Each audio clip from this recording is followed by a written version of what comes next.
السلام علیکم ورحمۃ اللہ وبرکاتہ۔ آج ہم بات کریں گے جو عورتیں حیض و نفاس کی حالت میں رات نہیں جاگ سکتی ہیں۔ اکثر عورتوں کے ذہن میں، لیڈیز کے ذہن میں یہ سوال آتا ہے کہ ہم رات جاگ سکتے ہیں حیض نفاس کی حالت میں، جنابت کی حالت میں، تو ہم اس کے بارے میں جواب دیں گے ہم آپ کو۔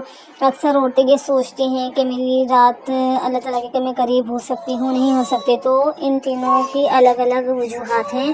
جو حیض ہے وہ پیریڈ ہوتے ہیں، اور جو نفاس ہے، نفاس والی عورتیں جو ہوتی ہیں وہ بھی جاگ سکتی ہیں رات، اور کیا کہتے ہیں ان کے جب بچہ ہوتا ہے، ان کے جب پیریڈ آتے ہیں، ٹھیک ہے۔ یہ اکثر عورتوں کو سوال پتہ ہو، جنابت کی حالت میں اکثر عورتوں کو پتہ ہوگی، ٹھیک ہے۔ جنابت کی حالت کا تو میں آپ سے سب سے پہلے ڈسکس کر دیتی ہوں۔ تو آپ جلد از جلد غسل کرنے میں اس میں کوئی مسئلہ نہیں ہے، آپ جلدی سے غسل کریں اور آپ رات جاگ سکتے ہیں، اس کا تو کوئی مسئلہ نہیں ہے۔ اور مسئلہ جو ہے، اصل مسئلہ حیض و نفاس والی عورتوں کا ہے، ٹھیک ہے۔ اصل مسئلہ یہ ہے، حیض و نفاس والی عورتیں، جو حیض و نفاس والی عورتیں ہیں وہ رات جاگ سکتی ہیں، وہ قرآن پاک نہیں پڑھ سکتی، قرآن پاک کی کوئی صورتیں وغیرہ نہیں پڑھ سکتی ہیں، باقی سب کچھ پڑھ سکتی ہیں جو میں نے یہاں پہ ساری لکھی ہیں۔ درود شریف، استغفار، تیسرا کلمہ، پہلا کلمہ، لا حول ولا قوۃ الا باللہ، اللہ اکبر، سبحان اللہ، الحمدللہ، جتنی تسبیحات آپ اپنا پورے مغرب کے بعد سے آپ اپنا پورا شیڈول بنا لیں کہ میرے کو 3000 تسبیح پڑھنی ہے، آپ نے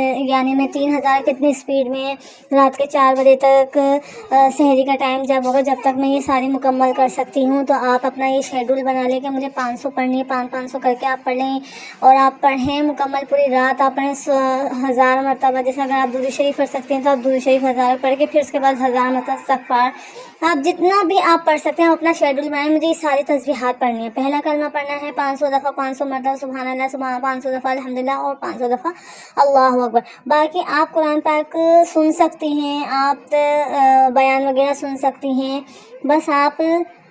اور جو عورتیں ہیں وہ صلاۃ التسبیح ہے، وہ نماز حیض والی عورتیں نہیں پڑھ پائیں گی تو وہ کیا کریں، 10 مرتبہ سبحان اللہ پڑھ لیں، 10 دفعہ الحمدللہ، اور 10 دفعہ اللہ اکبر، اس کو صلاۃ التسبیح کے برابر ثواب ملے گا، ٹھیک ہے۔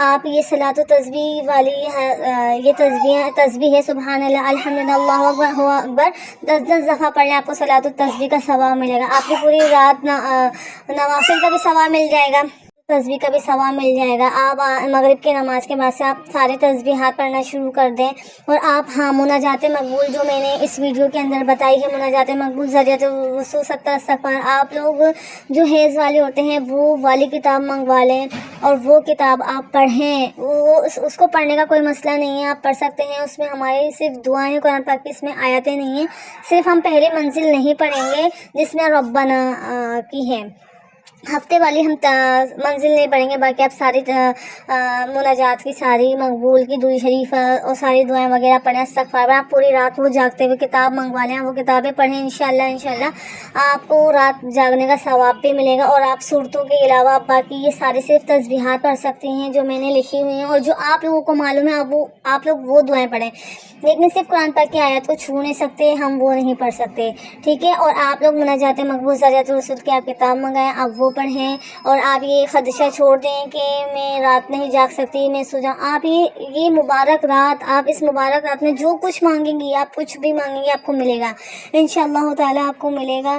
آپ صلی اللہ علیہ وسلم، حضرت عائشہ فرماتی ہیں کہ آپ صلی اللہ علیہ وسلم نے ہمیں روزے رکھنے کا حکم دیا تھا، روزوں کی قضا کرنے کا حکم دیا تھا، یعنی ہمیں کہا کرتے تھے آپ صلی اللہ علیہ وسلم، حضرت عائشہ فرماتی ہیں ہمیں آپ صلی اللہ علیہ وسلم فرمایا کرتے تھے کہ ہمیں حیض کی حالت میں روزوں سے روک دیتے تھے، ورنہ تسبیحات وغیرہ ہم کرتے تھے، اور اس میں اللہ تعالیٰ نے ہمیں رعایت دی ہے۔ تو آپ صلی اللہ علیہ وسلم سے حضرت عائشہ نے فرمایا ہے، حضرت عائشہ فرماتے ہیں کہ آپ صلی اللہ علیہ وسلم نے ہمیں حیض کی حالت میں روزوں سے روکا ہے، نماز اور عبادت سے نہیں روکا، تسبیحات سے نہیں روکا۔ تو اس سے معلوم ہوتا ہے کہ آپ صلی اللہ علیہ وسلم نے ہمیں فرمایا ہے کہ ہم حالت حیض اور حالت جنابت میں بھی، حالت نفاس میں بھی ہم اللہ تعالیٰ کی تسبیحات کر سکتے ہیں۔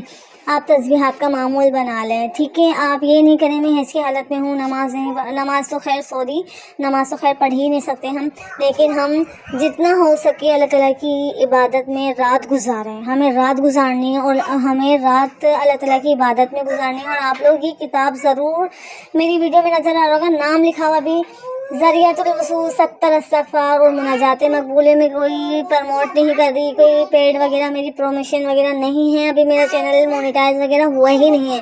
میں آپ لوگوں کو صرف اور صرف یہ کتابوں کے نام بتا رہی ہوں۔ مناجات مقبول ذریعۃ کسی بھی مکتبے سے آپ منگوا لیں، حیض والی عورتوں کے لیے زیادہ اچھا ہے۔ آپ لوگ یہ منگوائیں اور آپ لوگ یہ کتاب منگوائیں اور آپ لوگ ضرور یہ کتاب پڑھیں، آپ مجھے دعائیں دیں گے، ٹھیک ہے؟ انشاءاللہ ملتے ہیں۔ لیکن آپ لوگوں کا خدشہ تو دور ہو گیا ہوگا کہ ہم عبادت کر سکتے ہیں اور اللہ تعالیٰ سے رو رو کے دعائیں مانگ سکتے ہیں اور ہم سب کچھ کر سکتے ہیں۔ اگر آپ لوگوں کو میری ویڈیو اچھی لگی تو لائک کریں، سبسکرائب کریں اور شیئر کریں، کامنٹس کر کے بتائے گا نیکسٹ ویڈیو میں کس چیز پر بناؤں، کس چیز پر نہیں بناؤں۔ انشاءاللہ ملتے ہیں نیکسٹ ٹائم۔ اللہ حافظ۔